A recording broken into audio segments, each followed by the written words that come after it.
For most of your life, there was a simple promise behind the American dream. You worked hard, stayed loyal to your job, earned a decent salary, and that single income was enough. Enough to buy a home, enough to raise a family, enough to save for retirement, enough to live with dignity. And for decades, that promise was real. But somewhere along the way, it quietly disappeared.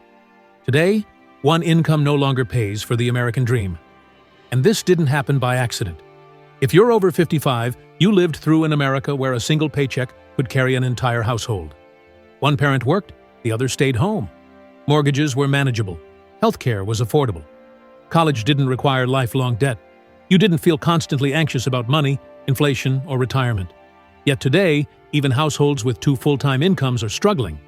And younger generations are not failing because they are lazy.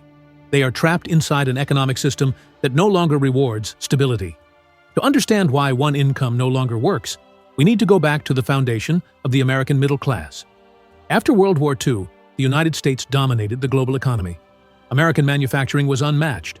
Wages grew alongside productivity. The dollar was strong, but stable. Housing supply expanded rapidly. Debt levels were low. Most importantly, economic growth was shared. When the economy grew, workers felt it directly in their paychecks. That relationship has been broken. Starting in the 1970s, several structural shifts began to erode the power of a single income. First came inflation. The inflation of the 1970s didn't just raise prices.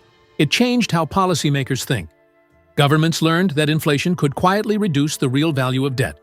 And once that door was opened, it was never fully closed. Since then, inflation has become a hidden tax on savers and wage earners. Then came globalization. Manufacturing jobs that once supported families were shipped overseas in search of cheaper labor. Corporate profits rose, but wage growth slowed. Productivity kept increasing, but workers stopped sharing in the gains. This is a critical point. The American worker became more productive than ever, yet real wages stagnated. When income stops rising but costs keep increasing, the math no longer works. Housing is the clearest example. In the past, a home was primarily shelter. Today, it is a financial asset, heavily influenced by monetary policy. Decades of low interest rates pushed home prices higher and higher. Cheap money inflated asset values, but wages did not follow. The result is simple. Housing costs exploded relative to income. What once required 3 to 4 times annual salary now demands 6, 7, or even 10 times income in many areas. Healthcare followed the same path. Healthcare costs rose far faster than inflation. Employer coverage became more expensive. Out-of-pocket expenses increased. A single medical event can wipe out years of savings. A single income cannot absorb that risk anymore. Education is another silent destroyer. College was once affordable through part-time work and modest savings. Today, it requires debt that follows families for decades. That debt doesn't just burden the student, it burdens the entire household.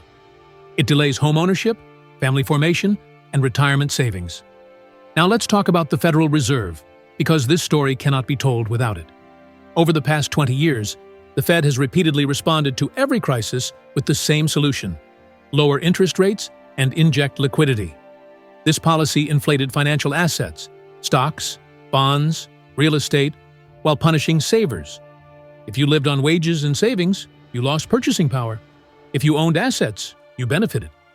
That gap is why one income no longer works for most families. Dual-income households didn't become common because of cultural preference alone. They became necessary. Two incomes are not a luxury. They are a survival mechanism inside an economy where costs rise faster than wages. What looks like progress is often just adaptation to decline. For Americans over 55, this creates a dangerous disconnect. Many assume the system still works the way it did when they built their lives. It doesn't. Younger generations are not refusing responsibility. They are responding rationally to an economy that demands more labor for less security. And even retirees feel the pressure now.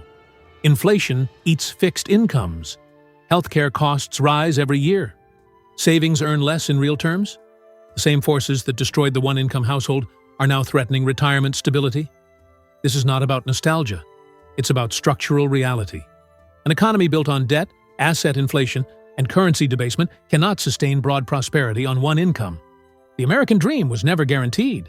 It was supported by specific economic conditions that no longer exist. The uncomfortable truth is this: one income didn't fail because Americans changed. It failed because the economic rules changed. And until policymakers address wage stagnation, housing supply, healthcare costs, and monetary excess, the American dream will continue to drift further out of reach. Understanding this is not pessimism, it's clarity. And clarity is the first step toward protecting what you've worked your entire life to build.